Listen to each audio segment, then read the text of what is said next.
Bhojpuri cinema की चटपटी और मसालेदार खबरों के लिए never miss a video from लहरे भोजपुरी। देखिए सर जी, जब आप रियल लाइफ में जब आपकी शादी हो रही थी, जब सेहरा बांध कर गए थे, क्या कुछ हुआ था, कुछ शेयर करेंगे? सेहरा बांधने का पैसा नहीं था। हमारा तो 11,000 में शादी हुआ था। उस समय हमारो स्थिति ठीक ठाक नहीं था। मैंने करीब बाबूजी हमारे उस समय चाना बेचते थे सर पे रख के, तो हम 7 भाइयों को पढ़ाए भी। 2-3 भाई मेरे पढ़े भी नहीं पैसे की वजह से, मैं भी नहीं पढ़ पाया। मैं मैट्रिक का परीक्षा दिया ज़रूर, लेकिन पापा का योगदान बहुत कम रहता था, क्योंकि सबके घर में खाना पीना। और 7 भाई में चाचा के हमारे 4 लड़के हैं, मेरे हम 3 भाई हैं, तो हमारी जॉइंट फैमिली है। हमारे चाचा के चारों लड़कों को मेरे माँ ने ही पाला है। तो कहीं ना कहीं मेरे मम्मी का एक त्याग था। और मेरी चाची कम से कम 25 साल पहले गुजर गई, तो सारे बच्चों की जिम्मेदारी माँ पे आ गई, पापा पे आ गया।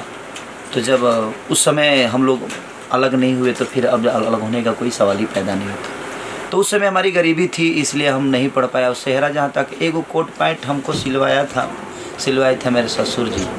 तो हमारे ससुर जी हैं, तो वो गाँव में सब उनका है खेला। जैसे भैंस वैस उनके भी भैंसें वैसे, तो बोले कि बाबू 4 गो भैंस बेचे हैं तब तुम्हारा कोट पैंट सिलवाया है।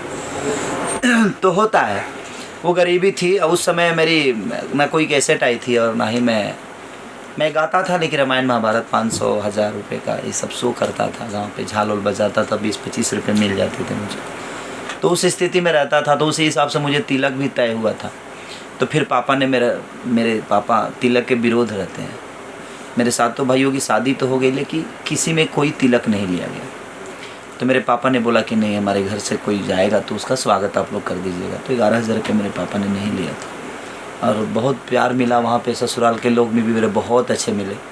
आज भी हमारी सास भी आती हैं यहाँ पे, मेरे घर पे आती हैं।